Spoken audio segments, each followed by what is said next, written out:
서울 지역의 노동단체, 지역사회, 시민사회, 진보정당이 힘을 모았습니다. 넘어서울 주체로 진행이 됩니다. 우리들의 연대로 불평등 서울을 바꾸자 라는 기치를 내걸고 있습니다. 첫날인 오늘의 의제는 주거권과 기후정의입니다. 이 주제를 정한 이유가 있습니다. 한국 사회는 불평등한 사회입니다. 주거, 부동산은 불평등의 핵심입니다. 순자산 상위 20%와 하위 20% 간의 격차가 125배나 됩니다. 순자산의 대부분은 부동산입니다. 저소득층은 소득 중 무려 20%를 주택 임대료로 지출합니다. 단지와 옥탑방, 도시원 등 열악한 주거 환경으로 저소득층과 청년들이 내몰리고 있습니다. 장애인 또한 탈시설할 수 있는 주거 공간이 없습니다. 주거 문제로 수많은 사람들이 고통을 받고 있는 이때 부동산은 누구에게는 가장 좋은 자산 축적 수단, 부의 축적 수단이 되고 있습니다. 얼마 전 터진 LH 적폐는 바로 가진 자와 관료, 개발자분 간의 추악한 카르텔을 보여줬습니다. 토지 공개념에 입각한 가감한 부동산 정책이 필요합니다. 부동산 투기를 근절해야 합니다. 투기 소득을 환수해야 합니다. 부동산으로 부를 축적하는 그 고리를 끊어내야 합니다. 근데 정작 정부의 부동산 정책은 거꾸로 가고 있습니다. 종부세 감세와 대출 규제 완화, 양도세, 기가세 기준 상향 등을 이야기하거나 추진하고 있습니다. 오세훈시장은 과거 용산 참사를 불러일으켰던 재개발을 다시 추진하고 있습니다. 부동산 강풍이 몰아칠 조짐입니다. 저소득층, 무주택자, 청년들은 단절된 사다리에서 더욱더 절망하게 될 것입니다. 코로나 재난이 불평등하게 다가왔듯이 기후위기도 불평등하게 다가오고 있습니다. 지금 이 시간 피포지 서울 행사가 진행되고 있습니다. 문재인 정부는 탄소 중립이니 그린 뉴딜이니 좋은 말들만 늘어놓고 있습니다. 하지만 실상은 전혀 딴판입니다. 기후위기임에도 불구하고 정부는 가덕도, 제주도 제2공항, 삼척 화력 발전소 건설 등을 계속 추진하고 있습니다. 기망입니다. 위기에도 불감증을 드러낸 것입니다. 녹색 성장으로 위장한 자본 배불리기에 나서고 있는 것입니다. 우린 오늘 차별철폐 대행진 첫날을 맞이해서 주거권 보장과 기후 정의를 요구하고 실천에 돌입합니다. 서울 지역의 지속적인 사회운동으로 전개할 것입니다. 내년 대선과 지방선거에서 이 의제를 전면화하고 진전시키기 위해 실천에 돌입할 것입니다. 이를 방해하거나 저해하거나 기반하는 세력들에 대해서 투쟁을 전개할 것입니다. 오늘 이곳 시청광장에서 의미 있는 첫 출발을 합니다. 지켜봐 주십시오. 많은 관심과 보도 부탁드립니다. 감사합니다. 네, 서울시장 보궐선거가 끝나고 새로운 시장이 취임한 지 2달이 되어갑니다.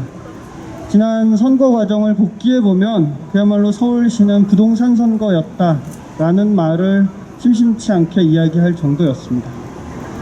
몇 년 전부터 치솟은 특히 서울을 중심으로 한 아파트 집값 폭등과 전월세 불안이 민심에 중요하게 작용했다라는 것을 여야 정치권에서 진단으로 내놓기도 했었습니다.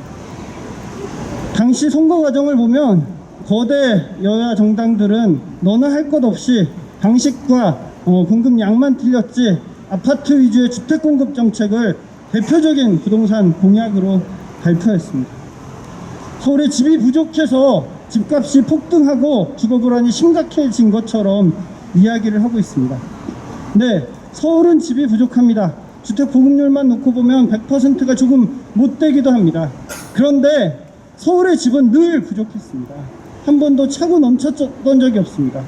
부수고 짓고 부수고 짓는 개발의 역사를 반복했는데 매년 80년대 후반부터 매년 50만 호 이상의 주택을 아파트를 공급해 왔는데 늘 집이 부족했습니다.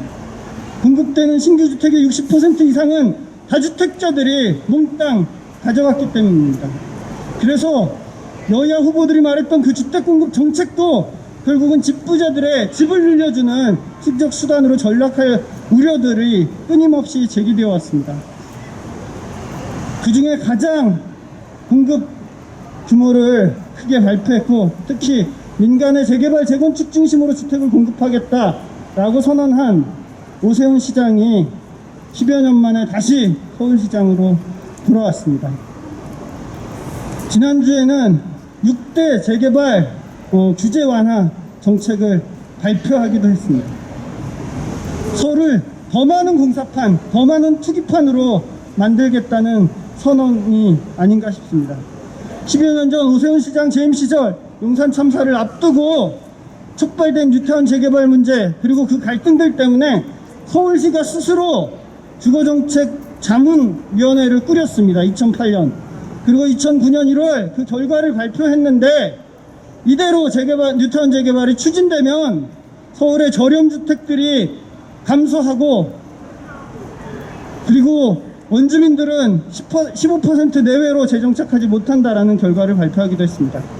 당시 서울시 자문위원회가 발표한 자료에 보더라도 당시 전세가 4천만 원 미만 주택이 83%를 차지했는데 재개발이 되면 0% 단 하나도 남지 않는다라는 결과를 발표하기도 했습니다. 그래서 서울시 이 재개발 정책을 이제 민간 중심이 아니라 공공 중심으로 전환해야 된다라고 오세훈 시장 재임 당시에 그런 입장을 서울시 자문위원회가 발표하기도 했습니다. 그런데 10여 년 만에 다시 돌아온 오세훈 시장은 민간의 재개발 재건축 규제를 완화해서 주택 공급을 활성화하겠다고 합니다. 그 공급된 주택이 누구에게 갈지 우리는 묻지 않을 수 없습니다. 더욱더 씁쓸한 것은 지금 시대에 요구되는 것은 바로 코로나 이후 우리가 어떻게 새로운 질서를 만들 거냐입니다. 서울시 주거정책도 어떻게 새로운 시민들이 안전하게 거주할 수 있는 주거정책을 만들 것이냐를 고민해야 되는데 과거 뉴타운 삽질의 시대로 회귀하고 있다는 것이 더욱 안타깝습니다. 올해 새해가 되면서 대기업들은 새해 소비 트렌드를 분석하면서 포스트 코로나 시대에 이제 주택을 중심으로 한 소비 상품들이 더욱더 각광을 받을 것이다 라는 예측을 하기도 했습니다.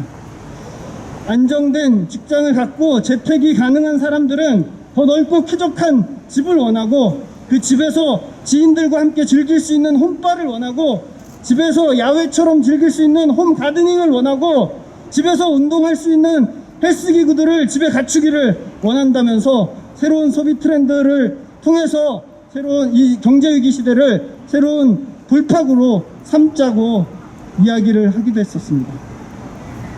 그런데 안정적으로 거주할 수 있는 집이 없는 사람들, 코로나 시대에 더욱더 불안한 비주택의 쪽방, 고시원, 여관 여인숙에 거주하고 있는 전국의 37만 가구는 바로 이 코로나 방역 수칙조차 준수할 수가 없습니다. 그리고 코로나 경제 위기로 인해서 해고와 실업, 일자리 감소, 일자리 시간 단축으로 인해서 소득이 감소한 저임금 불안정 노동자들은 대부분 월세 주택에 거주하고 있어서 월세 미납에 따른 방패 위기에 내몰리고 있습니다. 이렇게 코로나 이후 주거 불평등은 더욱더 심화되는데 여전히 빚내서 집 사라 정책으로 일관하고 더 많이 지을 테니 더 많이 공급하겠다라는 정책만을 내세우고 있습니다. 며칠 후면 6월 3일이고 6월 3일은 30년 전 무주택자의 날이 선포된 해입니다. 유엔이 정한 공식적인 날도 아니고 정부가 정한 공식적인 기념일도 아닙니다.